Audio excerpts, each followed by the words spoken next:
Welcome, everybody, to Real Laughs on Real Radio 104.1. I am your host for this evening, Miguel Colon Jr., and it is a glorious Tuesday, and I am joined in virtual studio with some of my favorite comedians in town and some of my good friends.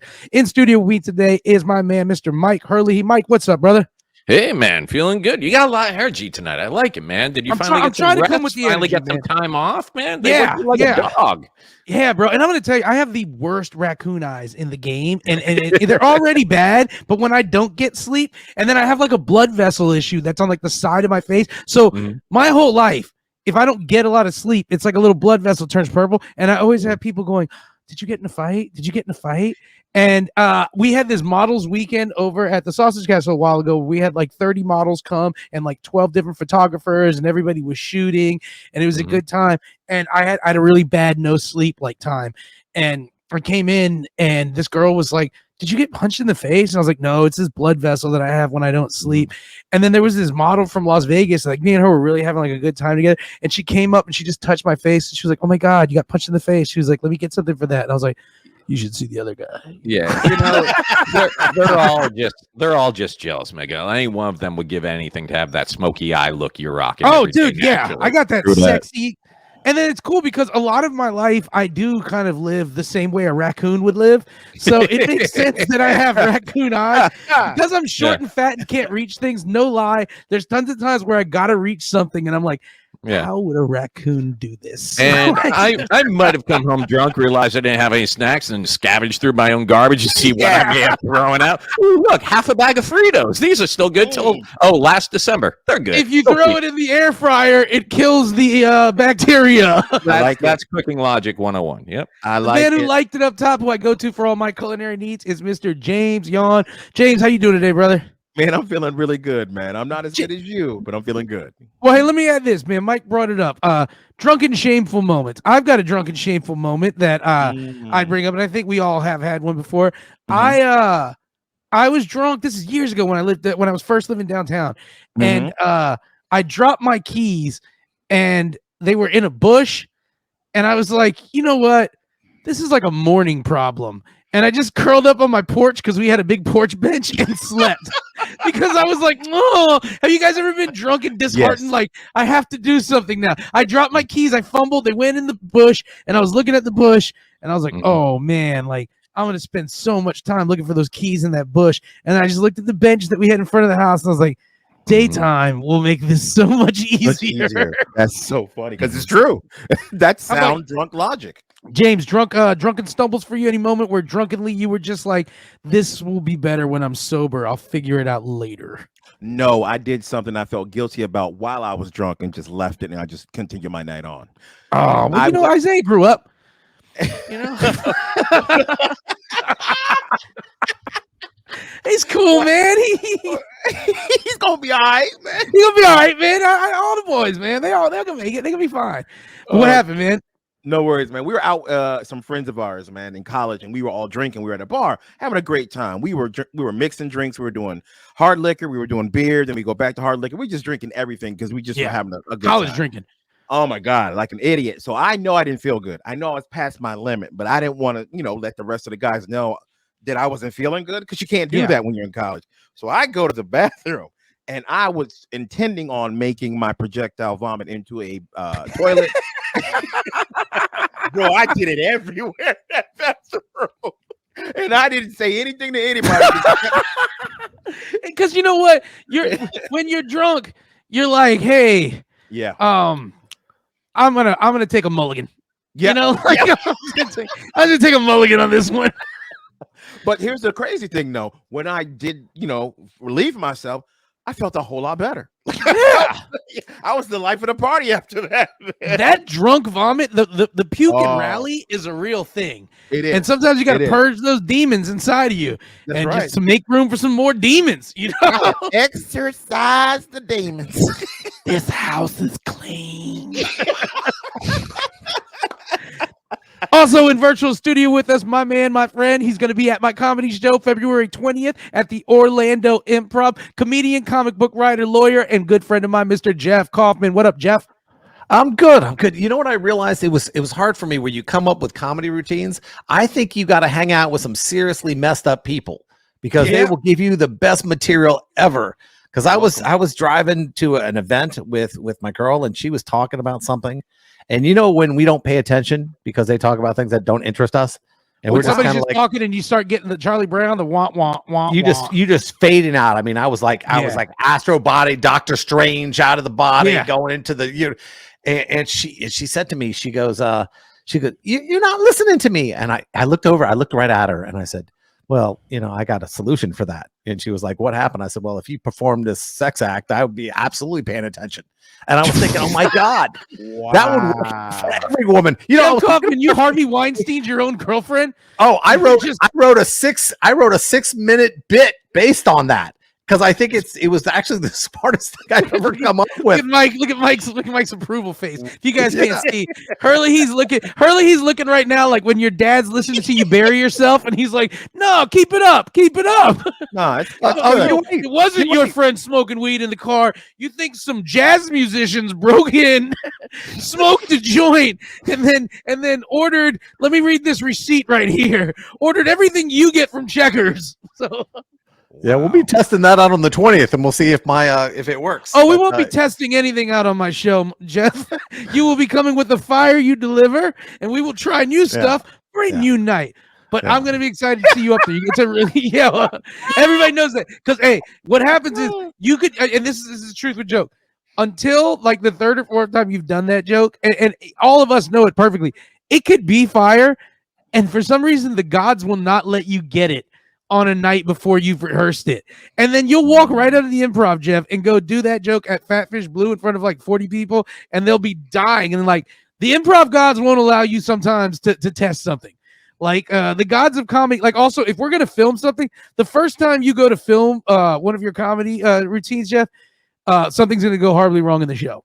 Like a waitress is gonna stand up right in front. We're not filming this, right?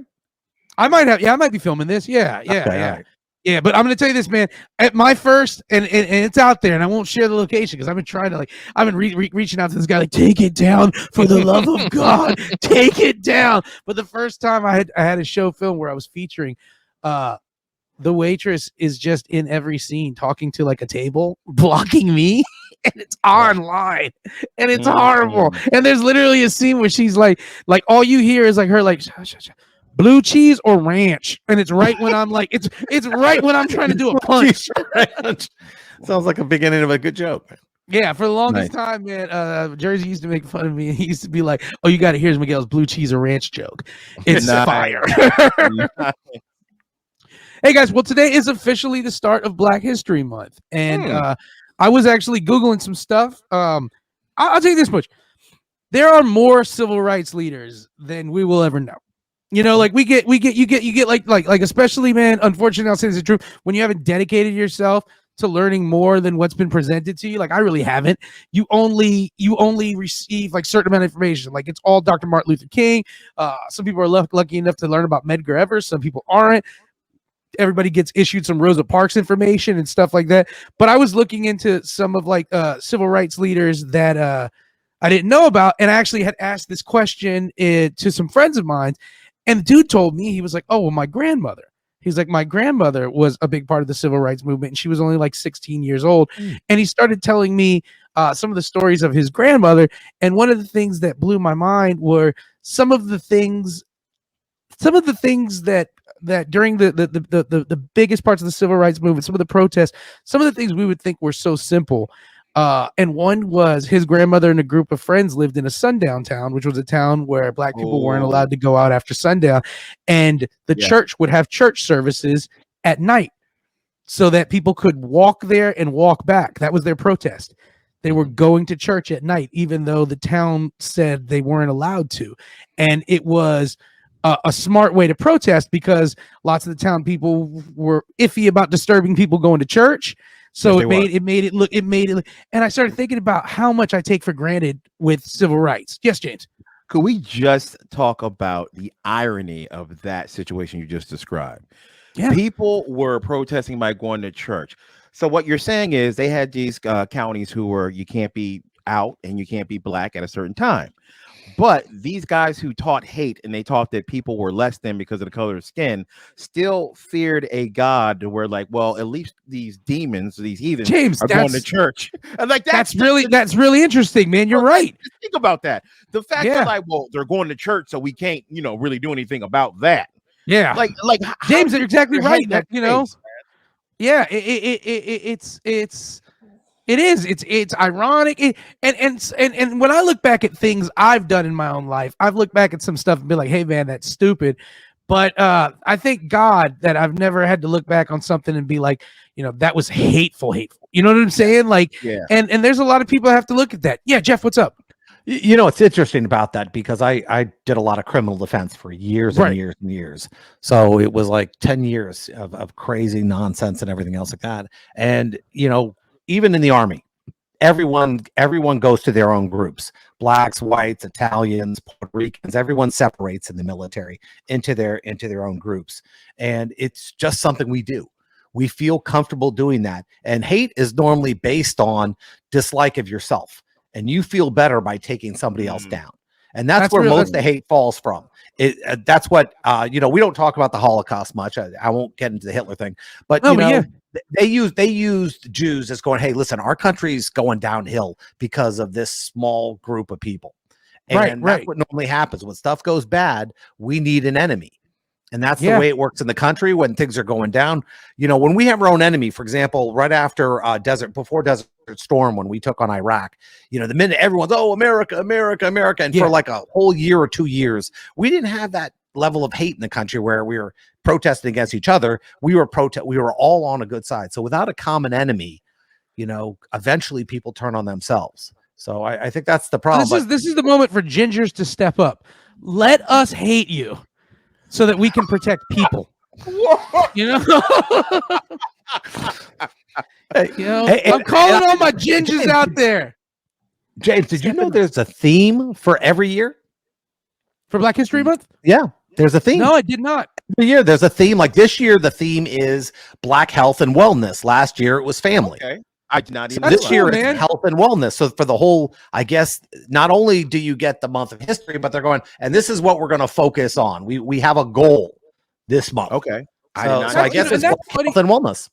That's something that I think should be pushed more because last episode when we were looking at Latino Heritage Month, I saw that it had a theme, and that actually caught my eye because I didn't realize that and I didn't realize Black History Month had a theme to it too. I didn't know. That's what's up, man. And I tell you what, Jeff, as you mentioned, like the Holocaust and anti-Semitism and stuff like that. I got the, I don't know what I would consider it an honor or what to be able to go see Auschwitz and like what was left of Dachau, and here's my thing with anti-Semitism, and here's my not anti-Semitism, but just Holocaust denier. I could not imagine anyone who still denies the Holocaust. And if there is anyone who is listening that denies it, I'm going to go on record. You're just an idiot. You're just an idiot at this point in the world to not believe that evil and that atrocity happened. And it's the same as flat earthers or anything out there. I'm not going to say everybody's allowed to have your opinion. Some people are just stupid. And like when I lived in New York, when my family lived, I knew old people with numbers on their arms. Like, don't tell me something like this didn't happen. Don't be that idiot. Listen, there's no point. I deal with it all the time. I listen to people talk. Even in law, I'd have people come. Oh, you're the Jew from the law firm. Yeah, I guess. Yeah, I'm the Jew. And you would just kind of blow it off. And I remember Ken said it once, and I apologize. I'm representing this really bad guy, and he shows up at his deposition. He has his sleeves rolled up, and he has a big swastika on his forearm. And he goes, I was just young and stupid at the time. And I just kind of like, listen, I'm not representing you because you were a good guy. It just happens. I know we're winding up, but I've made a joke before that if for people who don't understand what the Holocaust is, just pretend it's Marvel Endgame and Thanos wiping half of us off the planet in 4 years. That's just, man. All right, guys, we'll be back with more Real Laughs on Real Radio 104.1. Welcome back to Real Laughs on Real Radio 104.1. I am your host this evening, Miguel Colon Jr., joining virtual studios with my good friends and comedians, Jeff Kaufman, James Yon, and Mike Herlihy. Guys, I've been watching a little more Netflix than usual. I've had a little bit more time, and We all I have. found myself and I real life binge something. I haven't binged something in a while, and I straight up with my sister, we did like 6 episodes in a day, and I haven't done that in forever. What were you guys into? We were watching Archive 81. Have you seen Archive 81 yet? I don't think I've heard of that, brother. What is Archive 81 it's sort of a noir horror. I don't want to say Lovecraftian because there's no creatures and stuff, but it's like a noir. Oh no, Archive 81, and it is it's basically Netflix, a story, right? Yeah, Netflix. It's a story about a young man who is hired by a mysterious company to fix some damaged cassette and video or some videotapes. I've seen I have seen previews for this. It's a black guy, right? I mean, if that's all you see, I saw him as an actor, but you know, I just saw him as a super athletic actor he was so fast. Way to start off, James. Yeah. My bad. James. Yes, James. I was just trying to get that brother. Hey, it's a brother. It's a brother. Oh, mocha ivory brother with beautiful skin that God gave you, brother. Yeah. And it's also a young woman who's Saudi Arabian who plays the other main role. If race is gonna matter, let's just name it all out there. Okay. But no, James, and he's hired to like to go through these tapes that have been fire damaged and sort of like solve the mystery of how the fire happened in this building.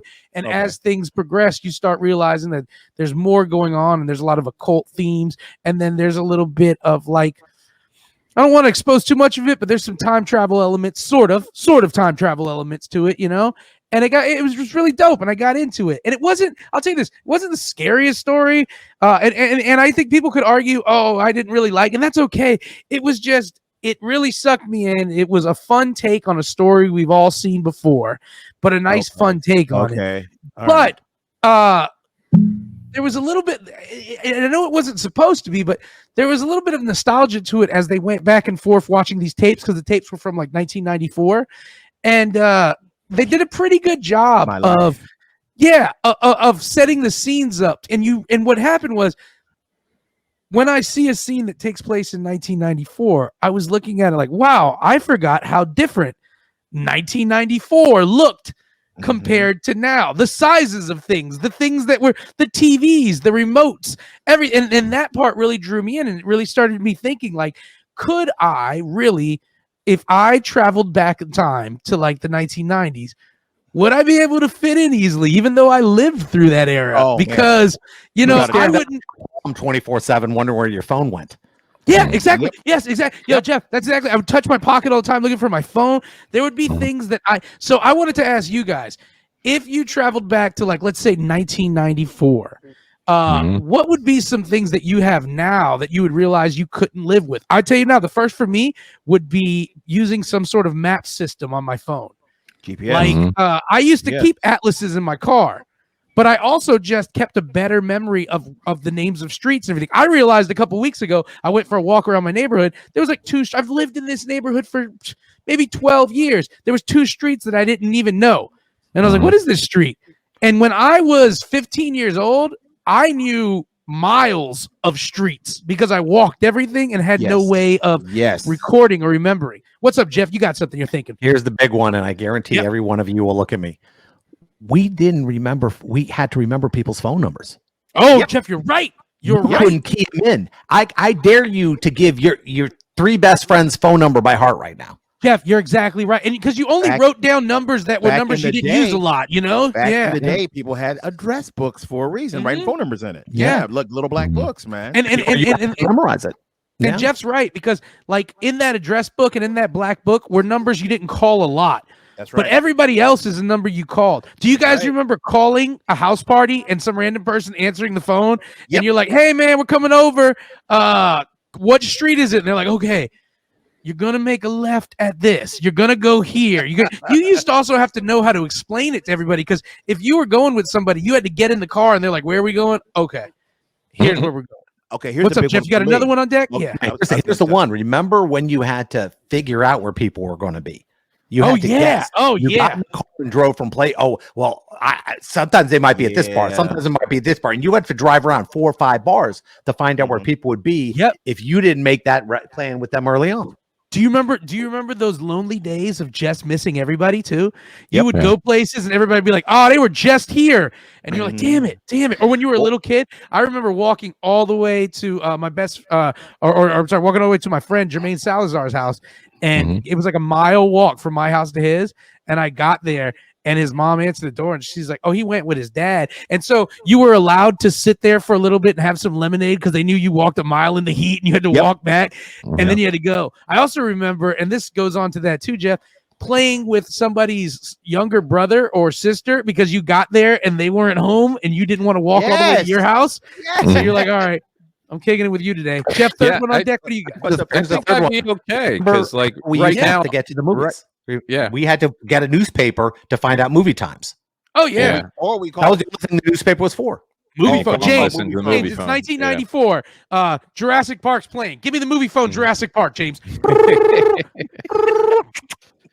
Thank you for calling Movie Phone. Tell me the name of the movie theater that's nearest you. Hoodmovietheater/.com. All right, please wear a bulletproof vest when going to this theater. Do you remember listening? You listened through movie phone the whole time, and you were just like, "No, that's not the one. That's not the one. That's not the one." Yes. I also used to watch a show. I loved watching. Do you remember there were TV shows in the 90s that were just about trailers? Yes. Like MTV had the movie show. I forget what it was called. VH1 had one, and it was like this whole show is just going to show you what movie trailers are coming. That's right. This month. That's right. Or do you remember, like, every time we want to solve an argument, what do we say to one another? Bro, you don't believe me? encyclopedia You don't believe me? Google it. Yeah, Google now it. we Google it. You can't Dictionary. Google Go to the in dictionary. 94. Dictionary and encyclopedia. And and none of us, my household didn't own an encyclopedia. We had that one that kind of was like, "Hey, if you buy the encyclopedia, it'll have all this stuff in it." But it wasn't the full set.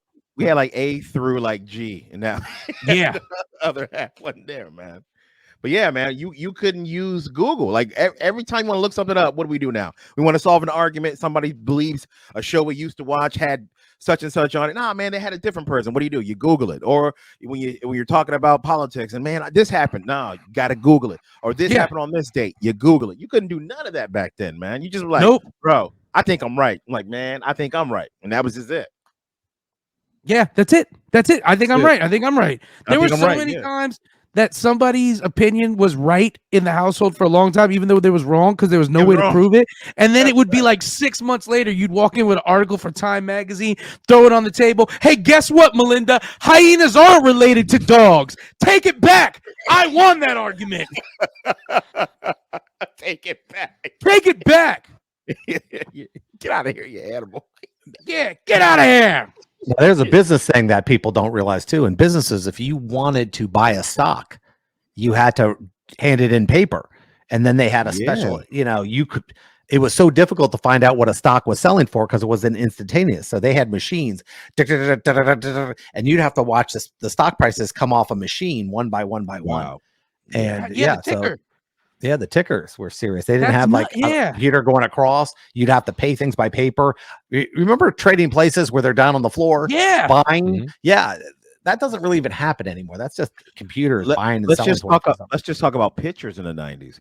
There was Eckerd's and all these different drugstores. You'd have to go get film developed. Photo hunts. Yeah, man. Like there was no such thing as a digital camera phone. No. So when you took pictures, you had to wait for them to get developed, or you had to Polaroid. Yeah, and if you took those family photos down at Sears, like if you there were no retakes in the Hurley household. If you did a family portrait and 4 of you came out not cross-eyed and one of you looked a little wonky, that was a keeper. That goes on the wall. That was it. That's the one. Yeah. And now people come over to my parents' house and like, "You never told me you had a cross-eyed twin brother." I'm like, "That's me." "Oh, you never told me you were cross-eyed." I'm like, "Glad you fixed that." That was one picture, Dad. Yeah. One of them. And also, here's the thing I remember. This is what's weird about pictures. I got one for parents. I don't remember my parents ever telling me, "Hey, tomorrow be ready. We're going to take photos." Oh, really? I just remember like coming out of school and then being like, "Get dressed. We're going to JCPenney's for pictures." I'm like, "Wow." Oh no! They never gave me the heads up. Matching outfits and everything. It was. They never gave me the heads up. Now here's something for parents out there, man. See, JCPenney's. Back in the day, you could get away with not doing your homework. You can get away with not doing good on tests because your parents didn't know until you got your report card. But now they make programs called Focus, where as a parent, I can go on to my son's profile and I can see what, I can see what homework he didn't do, what he made on the test he took today. You can see everything, so there's no hiding anymore. So now when a kid's failing a lot, you straight up know that parent is, but also that parent ain't involved. Yep, that's because they're like, you know how I know that thing existed? Michelle Galarza. Michelle told you. Yeah. James, you're like, that doesn't work too well in my house. Like, I can't remember my Gmail password on my account, let alone sign into my kids' school stuff. It doesn't work if you have to ask your kid how to get into the account. True. Oh, no, Dad, it's broken. It's down again. I swear this is the passcode. Dad's a doofus, 204. What? Really? Devin was telling me he had to have a parent-teacher conference one time with a student, and the student's mom didn't speak English, and the student was translating for him in the parent-teacher conference. Sounds up and up. Yeah, and Devin's like, I'm telling him a lot of information. He's like, and I'm catching a lot less coming out. Like he's like, and the mom's smiling way too much for what I'm saying. Well, that kid probably got out for ice cream afterwards. Or like, you're doing so well. That reminds me of that old joke. The mafia is trying to move their money around. They decide, hey, we're gonna hire a deaf guy because if the cops catch him, they won't understand anything from him. So the deaf guy's like moving the money around, decides he's gonna steal 50 grand for himself. He goes and hides it in a tree trunk in Central Park. Well, the mafia gets onto him and they like finally lock him up. They interrogate him. They get someone who can read sign language in to talk to him, and they're like, ask him where the money is, and he like signs, I don't know nothing. They put a gun to his head. Now where's the money? And the guy's like, it's in a trunk in Central Park. And they look at the interpreter. They're like, what'd he say? He said, go F yourselves, you know?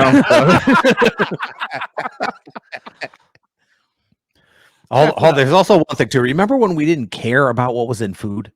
Like McDonald's French fries were actually. Jeff, have you seen me and James? It's still that way. Yeah, we don't care. You're right. They didn't tell you. They didn't care. You just, you could say stuff like it's all white meat chicken, and we were like, we believe it, even though this doesn't look all white meat, but whatever. The ad said it. But remember McDonald's French fries being like the king of fries, and salty and oily, and now you get them, and you're like, well, are these healthy? I mean, McDonald's fries are like avocado. They have a very limited window in which they're good in. You need to catch the McDonald's fry at exactly that. They're either going to be too hard and overcooked, or it still tastes like raw potatoes. You need to catch McDonald's fries are like the golden hour of filming, like just perfect with the sun sets dancing on the skies. But when you get them, it's all worth it. And that's why you keep trying. That's why you keep trying. I remember a buddy taught me a hack. Here's a little hack, guys. Late night, if you come to a McDonald's and you tell them, "Hey, man, can I get my fries without salt?" No salt. They'll drop new fries in for you because they're all salted, and then you just salt them up yourself. You know, then you go, "Oh, but I'm gonna need some salt pack," and then they know at that point they're like, "This mother." It depends though, because if they're in a rush and they're trying to get them out, they'll take them out before they're done cooking, and that's when you're right on that. That's true. That's the worst McDonald's fry. The limp. Do you remember the last thing about like the nostalgia of our time in the 90s and how? Because I mean, I thought about it and I was like, no, I could fall right back into the 1990s without there being a problem, and realized that it couldn't. Another thing was you had to communicate more with people. You had to talk to everybody because you couldn't just contact them. You couldn't text them. You had long phone calls and everything with them. And when we get back, guys, we're gonna go to commercial break. When we get back, I want to talk about the uncomfortable phone call of having to call a girl's house and have her parents pick up. Oh, I remember that. Real Laughs on Real Radio 104.1.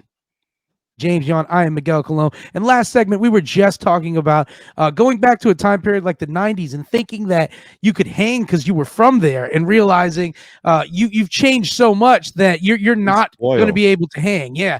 And one of the things I was talking about was I remember calling a girl's house to like talk to her and having the worry of her parents are going to pick up and having to talk to them. And the kids nowadays, I don't think pretty much every kid has a cell phone that's at the age that they're going to be talking to girls and stuff. But I James, you've had the biggest okey doke of all time in that situation. What's up? Okay, two things. First off, Yeah. yeah, I had the biggest okie doke of my life because I went to go pick up a girl that I met. Her name was Michelle. Met her at a movie theater. I want to take her on a date. So I said, hey, girl, you want to go out next week? She's like, yeah, pick me up at my house. So I go to her house to pick up this 16-year-old girl that's in high school like I was. And her dad's standing in the driveway. I'm like, cool, I got this. Parents like me. I'm a good kid. Yeah. So I get out to meet him. And that's when he tells me his daughter is not 16. She is not in high school. She is 13 and is in middle school. Now, normally, a dude would just be like, man, I'm gonna cut my losses. I am out. Not, but you were like, yo, I know Chris Hansen. This is cool. I'm like, cool. I brought some Play-Doh with me anyway. So I stayed. I didn't freak out. I showed the guy that, I didn't have any idea, and he kind of believed me because the way I stood my ground. And he said, all right, here's what I'll do. I'll take her to the movies. You can meet her there, but I won't let her get in your car. And that's how me and Michelle's relationship began 28 years ago. Predicated on the lie, baby. That's right. Yeah. Pred is definitely the first thing I'm thinking. Acaded isn't how I would end that one, but okay. Oh man, I it's a funny story now, but it wasn't at the time. It's a funny story now. And he's like, and that's where I got this ankle monitor. Yeah. hey, I can imagine at the end of the story, at the end of that story, you just see James zoom in. He tells the whole story about him dating Michelle and how it all worked out. And at the end, he's just standing at a neighbor's door. He goes, anyway, I got to tell you that story because I'm moving in and I got to let everybody know. Hey, but on a side note, this is the school. Yeah. On a side note, I learned to talk to adults because we all had to growing up in the time period we did, because you would have to go to your friend's house and talk to the parents. You'd have to call and talk to a parent. My kids' friends don't know how to talk to parents. They talk to me like I am one of them. Miss Yon, these donuts are on fleek. No cap. No cap. No, really, that's how they're not disrespectful. It's just they communicate like I am one of them. Like they come dap me up. Hey, Mr. Yon, looking fresh in the Yeezys. What up, though? You trying to spark this blunt up or what? You good, baby? Want to hit this? You don't? All right, man. All right, man. Do a bump with me. Do a bump. Friendship bump. I don't know, Miguel. I think for the most part, I'd be fine if you dropped me back in the 90s. I mean, because right now I'm wearing Chuck Taylor All-Stars. And the only difference is back then you could get 2 pairs for 20 because you were the poor kid. And now they're like 50, 60, 70 bucks a pair for the same one. That's like Champion. Champion was my brand because I was broke, and now it costs a lot. I'm looking at my playlist, man. I got Blink 182, Bush, Dashboard Confessional, Disturbed, Guns N' Roses. Yeah, it's the same stuff I was listening to in 90s, man. I haven't added anything. I'm wearing a Goonies t-shirt. I believe I'm drinking a Surge. In 94. They don't even make this. If anything, if you sent me back to the 90s, I would look like the 45-year-old that was trying to be a teenager in the 90s. Okay, officer, we get it. Get it? You're the cool manager over here at Virgin Mega Record Store. Oh, Virgin Record. You let me return. You let me come back with that Sixpence None the Richer CD, and you're like, what was the other one? What was it? It wasn't Tower Records. What was the other one in the mall? What was the record? FYE? There was FYE. No, it wasn't FYE. Yeah, it was something. Virgin was the cool. If you worked at a Virgin store, I was like, Virgin missed the one that used to be at Disney Springs, aka Downtown Disney, Pleasure Island. I don't miss DVDs or CDs. I don't mind buying. No, I don't miss DVDs. Streaming's great. I'm all about streaming, man. I don't miss DVDs or CDs. I don't miss flipping through a book in someone's car of CDs to pick the album. Yeah, I do miss the excitement of this album's dropping, and I physically go there and get something tangible. Yeah, I don't miss that. No mixtapes anymore. Your mixtape is click. No mixtapes. Yeah. I do miss the whole. So I made a CD for you, girl. Oh, yeah, the mixtape. Whoa! Now we got playlists we can make you. It was Camelot music. Camelot, Camelot. And Peaches, y'all remember Peaches? I never had a Peaches, but I remember they were Peaches. Yeah. They had crates. They had the crates you used to buy to stick your CDs and records. Sure did, man. Records. I can't believe it. And I'm not talking nostalgist that like you're up and a hipster. I'm talking records. There's definitely like right now as we talk about it, I can remember the smell of buying a cassette, pulling the cellophane off, opening it up, and pulling out like the lyric sheet or whatever. And there was a new cassette smell. In the show Archive 81, there was a point where he was taking apart a video cassette to fix it, and while watching it, I was like, if this is a job, I can do this. Mhm. Because I used to do this all the time. The VCR would eat something, and my dad would be like, "Oh," and I'd be like, "Everybody chill," because I was the one in the house that had the patience to. Even though I don't have patience for a lot of things, when it came to tape repair and VCR repair, I'd be like, "Everybody You were chill." on top of the Get me my mini screwdriver set that I got at the book fair. We're about to. Yeah, You uppity. And you take it apart. You take it all, and you'd be like, "You got to move real slow with this tape. You got to feel it out." You know. I remember too. Nobody panic. Yeah. Nobody paid. Another thing was I would take tapes from school. There would be like a whole cassette wall of like tapes for like things we were supposed to listen to. Because remember they used to have like the audio ping, and you were supposed to turn the page when the tape went. I would take those, and you remember it had those little brackets on the top that were punched through. But if you put a piece of tape over those, you could now record on those tapes. And so I would have all my albums, and it would literally be like Number Muncher Island, and I'm like, oh no, that's Bone Thugs. That one's hard. What's up? Here's James? the worst part. The worst thing that I missed that it's not like going back. It's something we lost. We lost something that people don't. You're not thinking. We haven't talked about our losses yet. And here's what we lost that we don't have anymore. Remember the event of going to Blockbuster Video? Yeah, Blockbuster on Friday, man. That was a big deal. Movies came out. Two movies. We're gonna sit and watch a movie together. It wasn't on demand. It wasn't. We might do it. It's like we gotta watch these. Remember the failure of if like you chose a bad movie and everybody's just looking at you like, Jesus Christ, the cutting edge. The move was always to run back to that new release wall, and whether you wanted to see it or not, if there was something, you grabbed it and you held it till you found something better to trade. Yeah, exactly. Like I'm not letting anybody get this because I might have to trade up with somebody. That's right. But I'm keeping this one. What were you gonna say, James? The fact that you had to be home to watch a show. Oh yeah. The fact that you had to be there. There was no streaming. There was no video on demand. It was you had to be there to watch it. If your show DVRs. came on, no DVRs. If your show came on at 8 p.m. on a Friday night, you were there. I mean, even into like the 2000s. I remember when HBO came out with HBO West Coast, and that was my second chance to catch something that came on at 9. Now I'm gonna be like, all right, we missed it. We gotta stay up for HBO West Coast. We missed it. Yep, that's right, man. That was a huge deal back then. There's more than one HBO. How did you do it? Yeah, black magic. It was easier to lie back then too. It was much easier to get away with things. Oh yeah, because now you're tracked because of social media. You're on track. They can reach you by phone when you're out. Why did you pick up your phone? You used to go, well, I wasn't home. You can't say that anymore. Yeah. You know, you didn't text me back in 2 seconds. My battery died. I love that one. Yeah, battery died. Another one. Notification was somebody sent you flowers, not that they liked your post. Yeah. Another one that you were able to get away with back then was like I remember people knocking at your door and you're just like, I'm not even gonna answer. I'm not home. You know, this is, and now it's like you said, you can't because people have been like, oh, I'm sorry, I wasn't around, and you look at like a picture they upload and you're like, bro, what do you mean? Like you checked in there. Yeah, you checked in.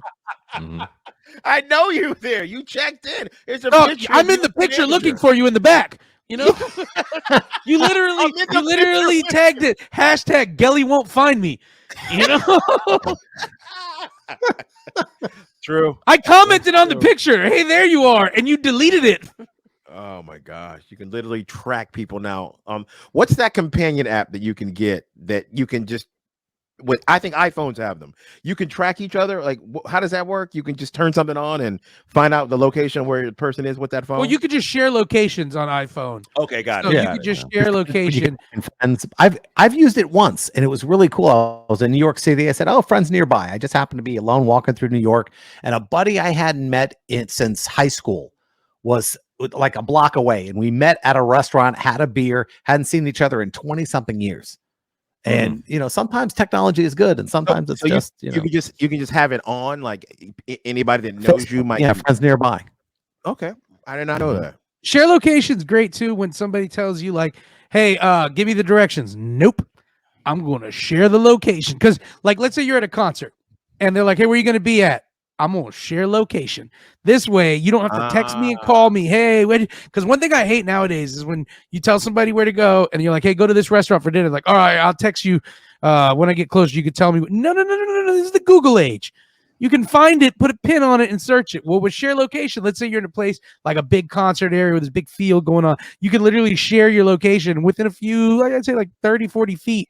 It'll bring them to you. Oh, okay. I didn't even think of it that way. Like you can actually. Michelle knows about it. Trust me. She does, got it on yeah. you and all the kids. Gotcha. She's got a Tony Stark drone following you guys.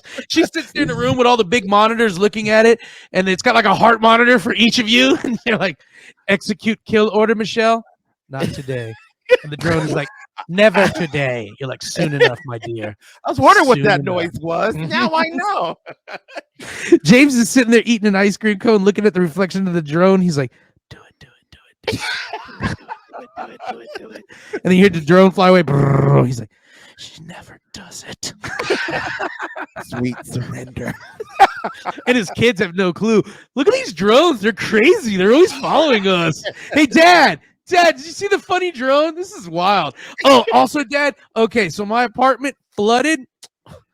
I don't know, man. Bathroom. Sometimes you got to remember to turn everything off. Anywho's. James just like, do it. Speaking of that, real quick, everybody, come July, all of my kids will be officially moved out of my house. Italy trip, James. Finally, we're all going. July, they're all moving out. They've been looking at apartments. They're all going to move into one another. They're excited. Oh, the boys are all about going to it. live together. They are. The indeed, boys man. are back in town. Well, That's going to be cool. Speaking of that, They're own laundry. They're gonna have to cook. They already don't do know. that. That's like just you moving mean into one Doesn't place do anything together. for them. just said, hey, what would be the perfect living situation? What we have now, but without mom and dad. I'm in. Also, I'm can in. mom and dad come? Like Also, too? can mom and dad come?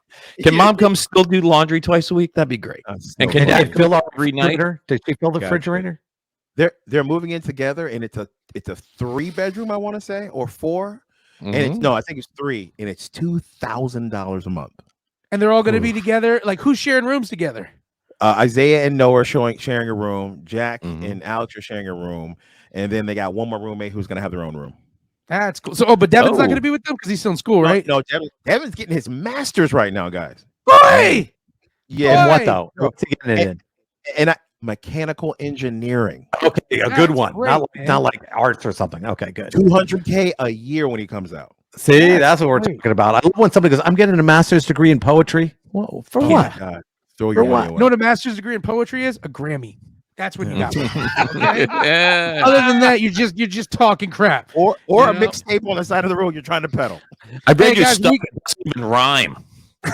We got to get out of here. February 20th, me, Jeff Kaufman, Morgan Gallo, Dwayne Williams, Sean Madden, and Marcus Crespo will all be at the Orlando Improv. February 16th and February 14th, James Yon and me will be at Port Charlotte. What do you got coming up also, James?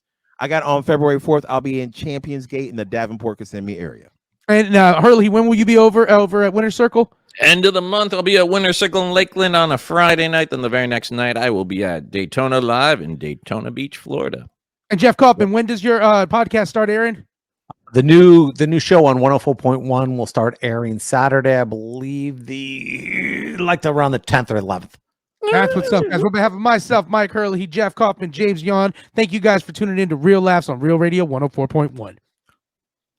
On a sad note, guys, you probably saw it already. The Jackie Knight Comedy Club is no more. Yeah, man.